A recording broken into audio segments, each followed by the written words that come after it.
Good afternoon to all. सभी connect हो गए बेटा?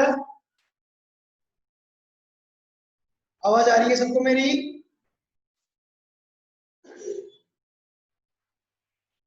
आवाज आ रही है बेटा सबको? Yes sir. Okay, very good.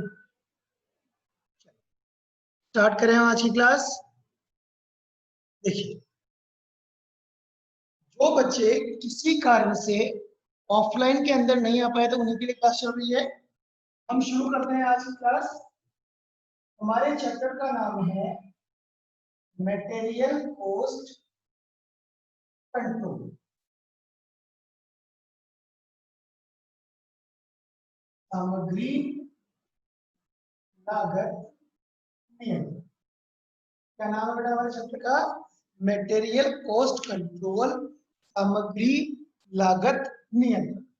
आप सबने लागत के 3 तत्व पढ़े थे। 3 एलिमेंट थे कॉस्ट के। कौन कौन से 3 एलिमेंट थे कॉस्ट के बेटा? नैना बताएगी। नैना, कॉस्ट के 3 एलिमेंट कौन कौन से थे बेटा? सामग्री, श्रम, व्यय। Very good.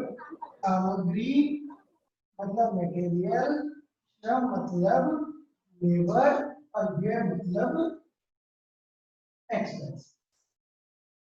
3 तत्व हमने पढ़े थे। इनमें से आज हम पढ़ रहे हैं पहले वाले तत्व को कंट्रोल करने से रिलेटेड बातें। हमें ये पता है कि किसी भी जगह जहां पर प्रोडक्शन होता है उस जगह जो कुल लागत होती है, जो टोटल कॉस्ट होती है, उसका ऑलमोस्ट 50 to 70% भाग का कुल लागत का 50 से 70% भाग केवल और केवल किससे संबंधित होता है बेटा? वो संबंधित होता है आपका पूरा का पूरा किससे बेटा? सामग्री से। इससे होता है वो संबंधित पूरा का पूरा सामग्री से।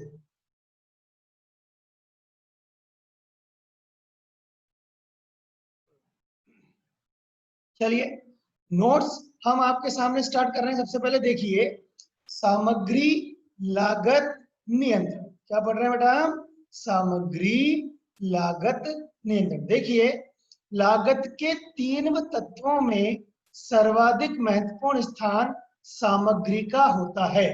लागत के कुल व्यय का 50 से 60% सामग्री पर व्यय किया जाता है।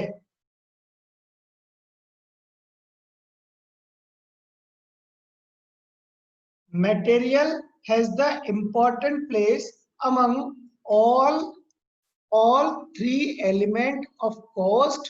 Almost 50 to 70% part of total cost is accrued only on material. लगभग कितना? 50 से 60% भाग, 50 से 70% भाग केवल और केवल किससे संबंधित होता है बेटा? सामग्री से संबंधित होता है। आगे बात करें हम, देखिए आप इसके अंदर समझिए कि हमारा अगला टॉपिक क्या है? अगला टॉपिक है आपका सामग्री लागत नियंत्रण के उद्देश्य, objectives of material cost control. क्या है हमारा अगला topic? Objectives of material cost control. Clear? अब इसको हम समझते हैं। यहाँ पर क्या है ये, ध्यान दीजिए। पहले टॉपिक को हम समझना शुरू करते हैं। इसके अंदर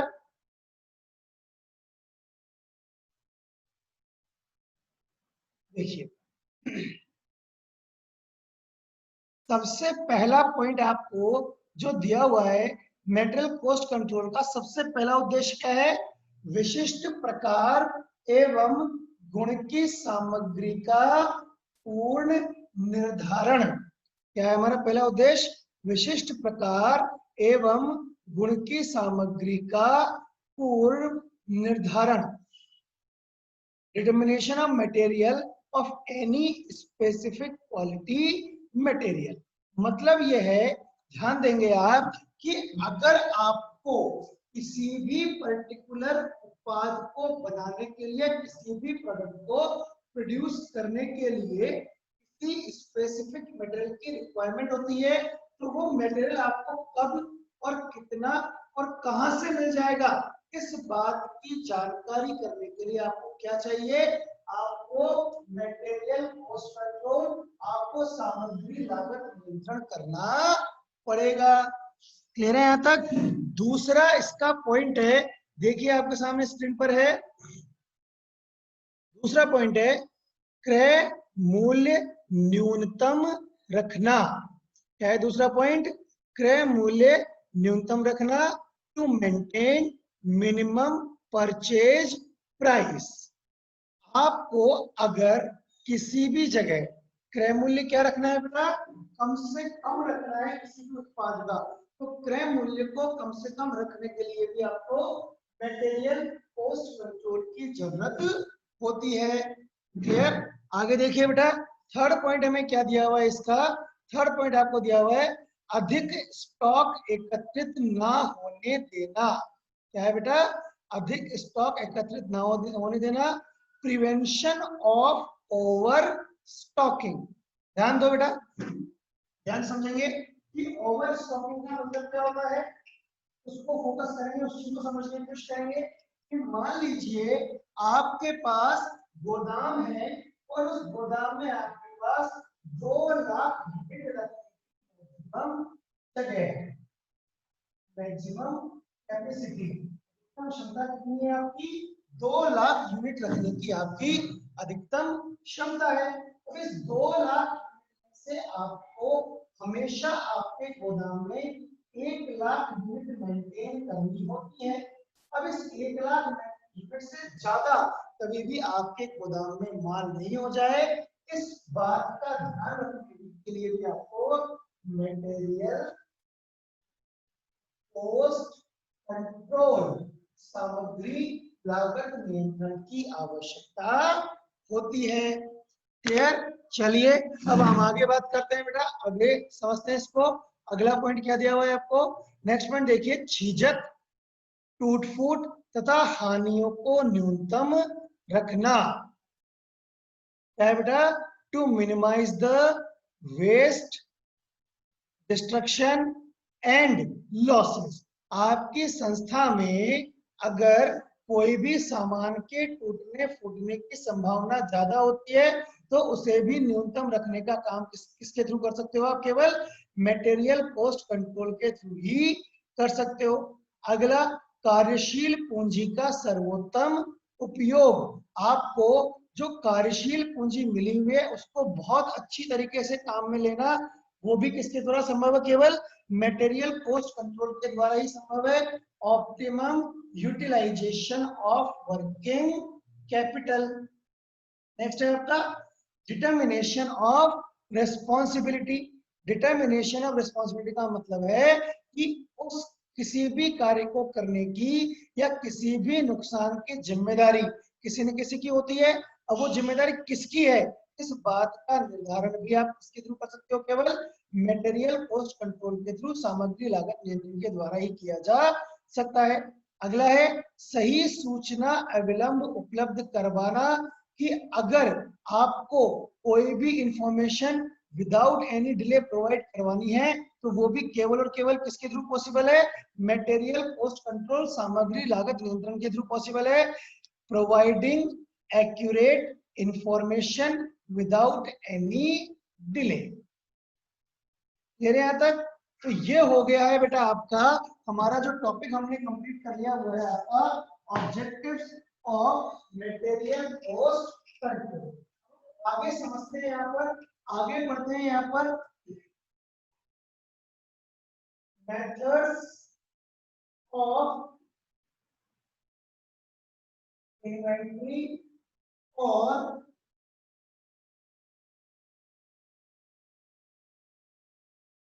material control.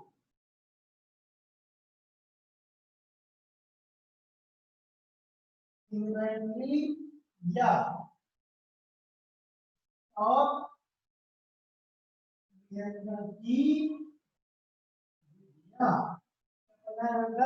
इन्वेंट्री या स्टॉक नियंत्रण की विधियां कौन सी है, उनको हम देखते हैं। यहाँ पर सबसे पहली है आपका setting up various stock levels.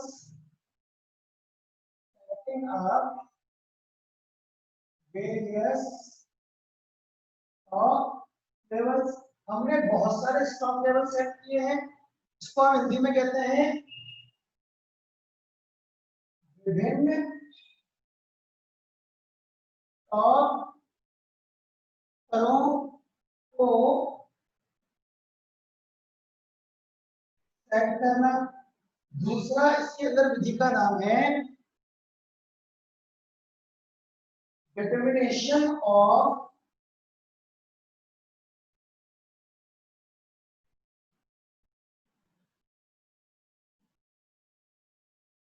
Economic order quantity. Determination of economic order quantity. मितव्ययी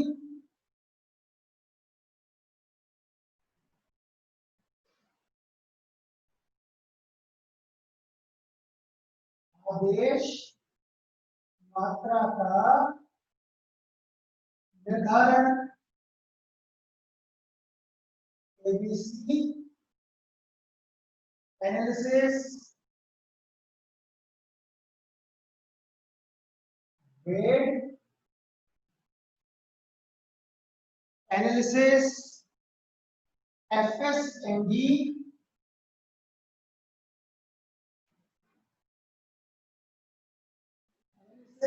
और जेआई। ये कुछ मेथड्स हैं जो कि हम आज डिस्कस करेंगे, जिन्हें हम आज की क्लास में यहाँ पर पढ़ना शुरू करेंगे कि कौन कौन से मेथड्स होते हैं जो कि आपकी सामग्री को, इन्वेंट्री को या स्टॉक को कंट्रोल करने में पूरी तरह से हेल्पफुल होते हैं। तो मैं वापस ना पढ़ रहा हूँ बेटा। पहला है setting up various stock levels और दूसरा है determination of economic order quantity. Important ये दोनों हैं क्योंकि इन्हीं दोनों में से आपको क्वेश्चंस मिलने शुरू होंगे। इन्हीं दोनों मेथड्स के हम क्या करेंगे, क्वेश्चंस करेंगे।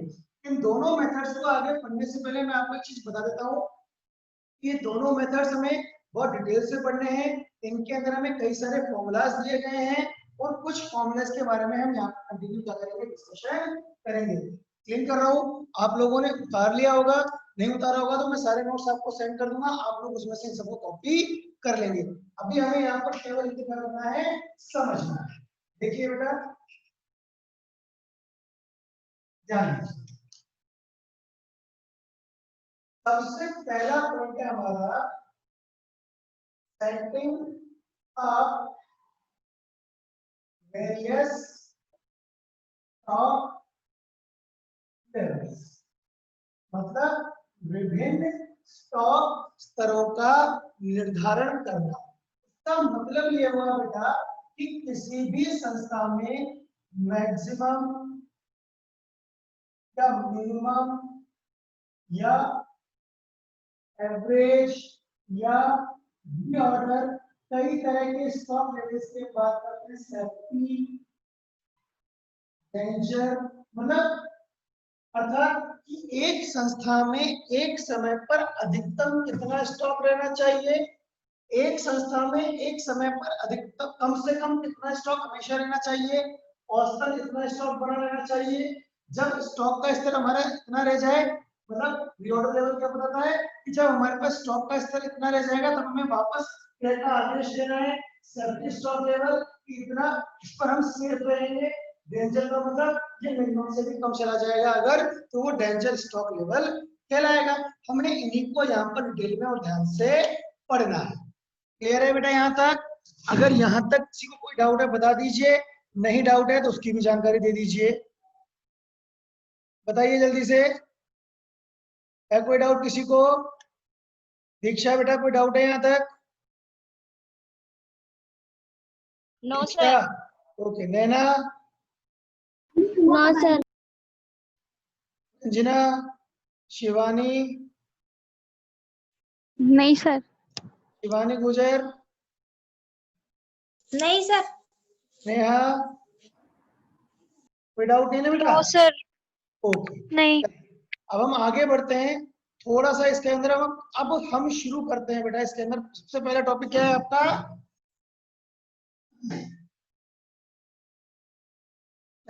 उस टॉपिक को आगे शुरू करने से पहले मैं थोड़ी सी थ्योरी वाला पार्ट हो रहा है आपके इसमें नोट्स में, वो एक बार मैं डिस्कस कर लेता हूं। ध्यान देंगे आप? देखिए क्या लिखा हुआ है। निम्न बातों को ध्यान में रखकर आवश्यक एवं अपेक्षित सामग्री का पहले से अनुमान लगाया जा सकता है। The following points should be kept in mind to determine the required material. ध्यान देंगे आप, कौन कौन से हैं देखिए।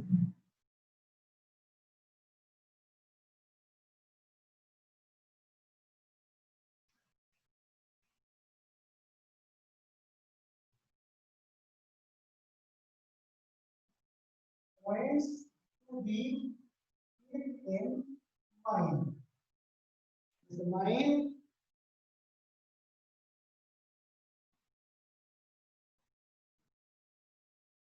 the requirement of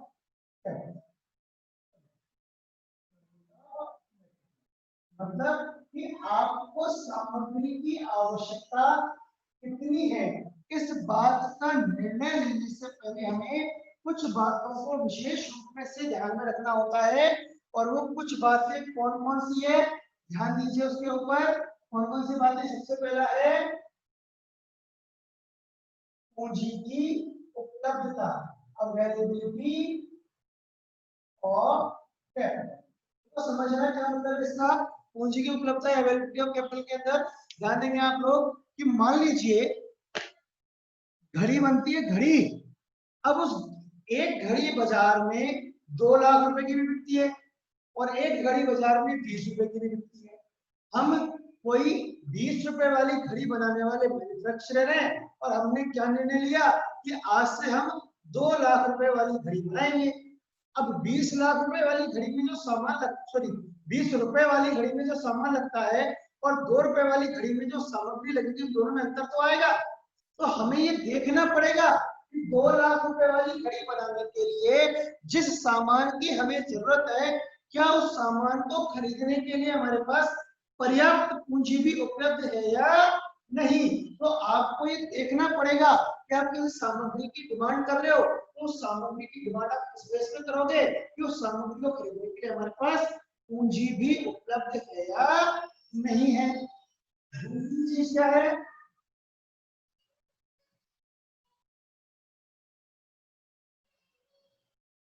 availability of storage। आपने सामग्री, आपसे किसी ने कह दिया कि अगर आप 100 किलो सामान मंगाओगे, जैसे इसका एग्जांपल में मैं लेता हूं आपको, जो मैंने ऑफलाइन क्लास में दिया वही बताता हूं। चलिए हम आपसे बात करते हैं बेटा, मुझे आप लोग बताएंगे आप में से कितने लोग हैं जो टीवी देखते हैं? टीवी तो लगभग लगभग सभी देखते होंगे ना।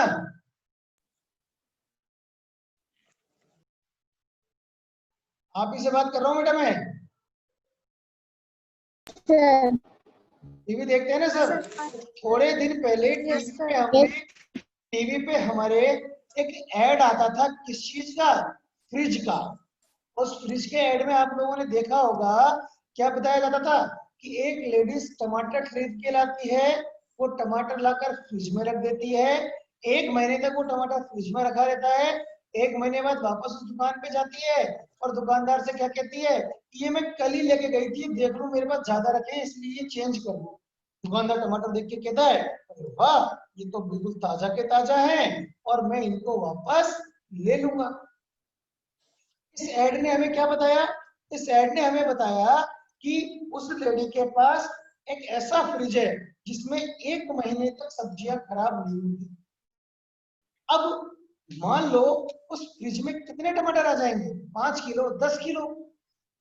लेकिन आज अगर टमाटर का भाव 10 रुपए किलो और आपको पता है 1 महीने बाद 100 रुपए किलो हो जाएगा, तो क्या आप 100 रुपए किलो के भाव से बचने के लिए आज में 50 किलो टमाटर ला सकते हो क्या? ला तो सकते हो, लेकिन क्या आपके पास उसको रखने के लिए प्रॉपर स्टोरेज है? नहीं है। तो आपको हो सकता है आज माल सस्ता मिल रहा हो, लेकिन आपको ध्यान में क्या रखना है कि वो सस्ता माल मिलने के साथ क्या उस माल को हमारे पास रखने की जगह है? क्योंकि अगर हमारे पास उस माल को रखने की जगह नहीं है तो हम क्या नहीं कर सकते बेटा, हम उसको स्टोर करके नहीं रख सकते। तेरे यहां तक यस सर। डाउट है किसी को? Yes. कोई डाउट नहीं है ना? क्लियर है यहाँ तक? चलिए नो सर। हमारे अगला है तीसरा, मूल्यों में उतार चढ़ाव, मतलब फ्लक्चुएशन इन प्राइसेस। किसी भी मटेरियल के प्राइसेस में अगर बहुत ज्यादा उतार चढ़ाव होता है, क्या होता है बेटा, अगर बहुत ज्यादा उतार चढ़ाव होता है तो आपको उसका भी ध्यान रखना पड़ेगा कि कौन से समय में मूल्य कम रहता है और कौन से समय में ज्यादा रहता है। जब मूल्य कम होने की संभावना हो, क्या हो बेटा, जब मूल्य कम होने की संभावना हो तो वो सामग्री ना खरीदी जाए, क्योंकि आगे कम हो जाएगा जब खरीद लेंगे, और आगे जाकर अगर उसका मूल्य बढ़ने की संभावना हो तो वो सामग्री जल्दी ही खरीद ली जाए, क्योंकि आगे बढ़ जाएगा तो आज ही हम उसको खरीद लेंगे। नेक्स्ट, सीजनेबल सप्लाई, मतलब जो सामान आपसे मांगा गया है क्या उस सामान की सप्लाई इस सीजन में करना हमारे लिए पॉसिबल है? क्योंकि अगर हमारे लिए सीजन में करना पॉसिबल है तभी आप क्या कर सकते हो, सप्लाई कर सकते हो। क्लियर? और दूसरा लास्ट है possibility of automated waste of material. कई बार कुछ सामग्री ऐसी भी होती है जो रखे रखे अपने आप खराब होने लगती है। ऐसे सामग्री की भी रिक्वायरमेंट इस चीज को ध्यान में ही रख के करनी चाहिए कि क्या हम उसे प्रॉपर वे में मेंटेन कर पाएंगे, क्या हम उसको कितना हमारे इतना काम आ जाएगा। क्यों? क्योंकि अगर हमारे काम नहीं आएगा तो क्या होगा, धीरे धीरे रखे रखे खराब होने लगेगा। क्लियर? ये हमारा टॉपिक यहाँ पर कंप्लीट है। Points to be keep in mind to determine the requirements of material। मैं एक बार फटाफट से आपको इसके नोट्स प्रेजेंट कर देता हूँ, आप एक बार देख लेंगे, समझा मैंने पूरा दिया है आपको, ये ध्यान देंगे बेटा।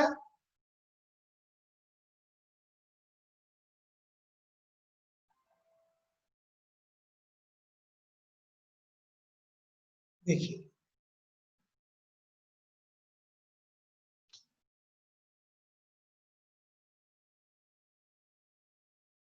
सबसे पहला पॉइंट क्या दिया हुआ है, पूंजी की उपलब्धता। दूसरा उचित भंडारण के लिए स्थान। तीसरा मूल्यों में उतार चढ़ाव। चौथा मौसमी पूर्ति। और पांचवा माल के स्वतः ही क्षय या नष्ट होने की संभावना। क्लियर है यहाँ तक? एक बार इंग्लिश मीडियम में देख लीजिए आप लोग। availability of capital, place for proper storation, fluctuation in price of product, seasonable supply,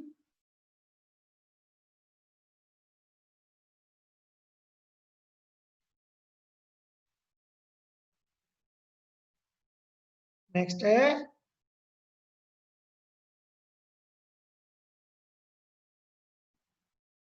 possibility of waste of goods और मटेरियल ऑटोमेटिकली अपने आप वो गुड्स क्या हो सकता है, खराब होना शुरू हो सकता है।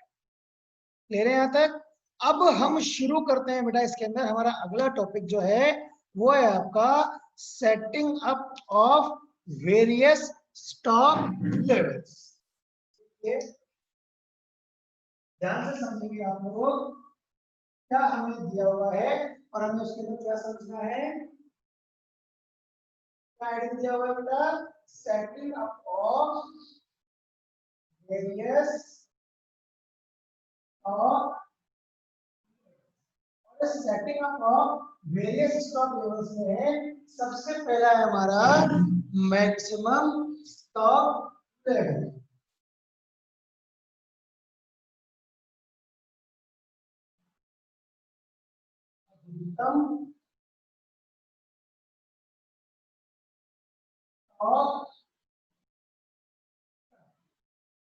आपके पास स्क्रीन पे मैंने दिखाया हुआ है। सबसे पहले आपको इसके दो फॉर्मूलाज दिया हुआ है बेटा। अगर हम इसके फॉर्मूलाज की बात करें तो क्या क्या दिया हुआ है हमारे को फॉर्मूले में, reorder level plus reorder quantity.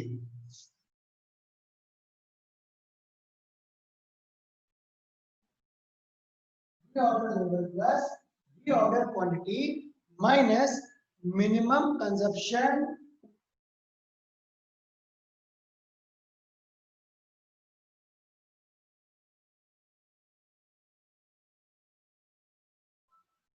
into minimum period। अब आप सब लोग एक बार बोर्ड पे ध्यान देंगे। स्क्रीन में यहाँ से हटा रहा हूँ ताकि आपको समझ में आए कि मैं क्या बताना चाह रहा हूँ आपको। बेटा ध्यान देंगे बेटा, मैक्सिमम स्टॉक लेवल फॉर्मूला क्या है हमारा, reorder level plus reorder quantity minus minimum consumption into minimum period. अब होता क्या है बेटा, ध्यान देना, समझना क्या है इस चीज का मतलब। जैसे सपोज आपको लिखा हुआ है कि एक बार में एनुअल कंजप्शन जो है किसी भी जगह पर वो 1 लाख यूनिट्स का है, 1 लाख यूनिट्स का। और गोडाउन में हमेशा, क्या सॉरी, डेली कंजप्शन जो है वो आपका 1000 यूनिट से 3000 यूनिट तक कितना भी हो सकता है। 1000 यूनिट से 3000 यूनिट कितना भी हो सकता है, क्वेश्चन में मिलेगी ये बात आपको। और आपसे कह रहा है कि आपके पास जो माल आप मंगाते हो उस माल को मंगाने में 4 से 6 दिन तक 6 वीक, तो हमने डेली कंजप्शन है ना, हम यहाँ डेली 4 से 6 दिन लग सकते हैं। कितना टाइम लग सकता है बेटा, 4 से 6 दिन लग सकते हैं। तो अब आपको यहाँ पर समझ में आ गया, रीऑर्डर लेवल क्वेश्चन में मिलेगा, नहीं मिलेगा तो हमें निकालना सीखना है। रीऑर्डर क्वांटिटी क्वेश्चन में मिलेगी। मिनिमम कंजप्शन, मिनिमम कंजप्शन का मतलब क्या है कि 1000 यूनिट से 3000 की एक रेंज दे दी हमें, तो कम से कम तो कितना कंजप्शन होगा, 1000 यूनिट। यहाँ पर हमारा मिनिमम कंजप्शन क्या आ गया, 1000 यूनिट। 4 to 6 डेज दे दिया, इसका मतलब आपका मिनिमम पीरियड कितना हो गया बेटा, 4 डेज। क्वेश्चन में मिलेगी आपको जानकारी। कोई दिक्कत है यहाँ तक किसी को भी, ले रहे सबके लिए आगे आपको? Okay very good. इसी का मैक्सिमम स्टॉक लेवल का ही एक फॉर्मूला और दिया हुआ है जिसे हम ऑल्टरनेटिव फॉर्मूला कहते हैं। ऑल्टरनेटिव फॉर्मूला आपको क्या दिया हुआ है बेटा, ध्यान देंगे आप। ऑल्टरनेटिव फॉर्मूला आपको दिया हुआ है reorder quantity plus safety stock. ये सब आपको निकालना आएगा, आगे सबके फॉर्मूलास मिलेंगे आपको। बस हमें ये ध्यान रखना है कि कौन सी चीज या कौन सा पॉइंट कैलकुलेट करने के लिए हमारा कौन सा फॉर्मूला काम में आ रहा है। मैक्सिमम स्टॉक लेवल का मतलब क्या होता है, मैक्सिमम स्टॉक लेवल का मतलब होता है बेटा कि इससे ज्यादा स्टॉक किसी भी स्थिति में आपके गोदाम में कभी भी उपलब्ध नहीं रह सकता। हाँ, समझ में आ रही है? इससे ज्यादा स्टॉक आपके गोदाम में कभी भी किसी भी स्थिति में उपलब्ध नहीं रह सकता। देखिए एक बार आप लोग नोट्स देख लीजिए क्या लिखा हुआ है। देखिए, अधिकतम स्टॉक स्तर, स्टॉक का वह स्तर जिससे अधिक सामग्री स्टॉक में न आने दी जाए। में फॉर्मूला दिया हुआ है, देखिए, reorder level plus reorder quantity minus minimum consumption rate into minimum reorder period. Clear है यहां तक? देखिए क्या दिया हुआ है, maximum stock level, more than this level material should not be in the store ever. Formula same है, reorder level plus reorder quantity minus minimum consumption into minimum period. Alternative formula वही है, रीऑर्डर क्वांटिटी और economic order quantity. ये ध्यान रखना बेटा, reorder quantity को ही हम इकोनॉमिक ऑर्डर क्वांटिटी कहते हैं, प्लस सेफ्टी स्टॉक। कोई दिक्कत है यहां तक किसी को भी? आगे बढ़े, चलिए अब हम बात करते हैं बेटा हमारे दूसरे स्टॉक लेवल के ऊपर, क्या है आपका सेकंड, वो है आपका मिनिमम स्टॉक लेवल। न्यूनतम स्टॉक क्या है वो आपका मिनिमम स्टॉक लेवल, न्यूनतम स्टॉक स्तर। इसका फॉर्मूला कैसे निकालेंगे आप? इसका फॉर्मूला होगा आपका ये जो आपका रीऑर्डर लेवल है रहेगा, बस आपको रीऑर्डर क्वांटिटी नहीं जोड़ना है। मिनिमम कंजप्शन के लिए क्या आ जाएगा, नॉर्मल और एवरेज कंजप्शन इनटू नॉर्मल और एवरेज पीरियड। ये फॉर्मूला बन गया। और इसका अल्टरनेटिव फॉर्मूला क्या बन जाएगा बेटा, यूजेस पर डे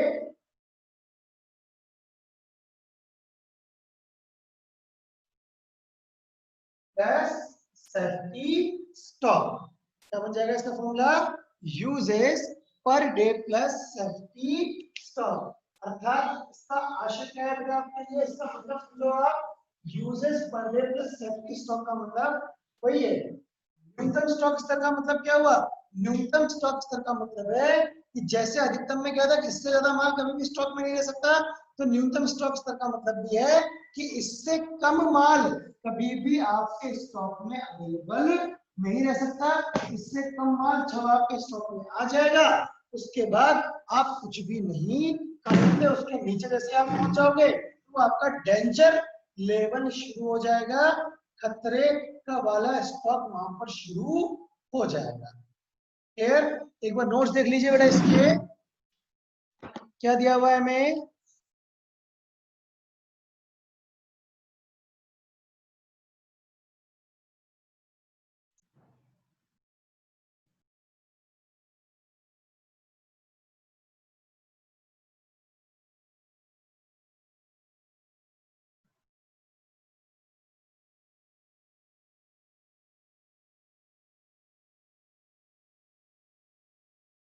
बेटा इस स्टॉक स्तर से कम मात्रा कभी भी संग्रहालय में नहीं होनी चाहिए। ये भावी उत्पादन संकट को दूर रखने वाली मात्रा है। Formula, reorder level minus normal और average consumption rate into normal reorder period. Alternative formula, usage per day into safety stock और डेज ऑफ सेफ्टी एक ही बात है। कह रहे हैं यहां तक कोई दिक्कत है किसी को? चलिए अब आपको यहाँ पर मैं एक चीज और बता देता हूँ बेटा, यहाँ पर समझा देता हूँ कि अभी हमारे सामने आते हैं नॉर्मल और एवरेज।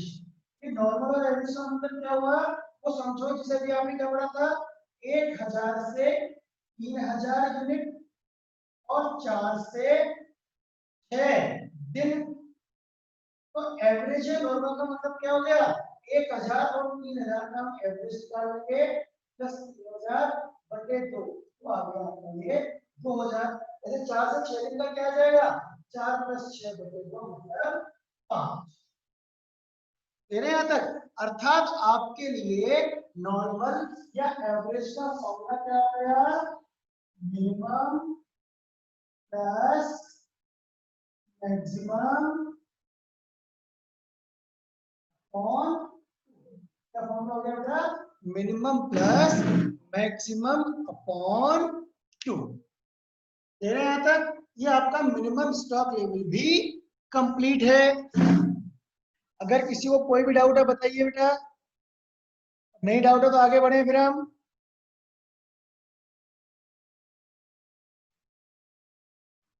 शिवानी, दीक्षा, स्नेहा, रंजना, कोई दिक्कत है बेटा? नहीं सर। No, आगे sir. बढ़े, आगे बढ़े, कंटिन्यू होगा। Okay Yes, sir. चलिए अब हम बात करते हैं बेटा हमारे तीसरे स्टॉक लेवल की। तीसरे स्टॉक लेवल की तरफ बढ़ते हैं जिसका नाम है रीऑर्डर लेवल। क्या नाम है इसका, रीऑर्डर लेवल, पुनः आदेश स्तर।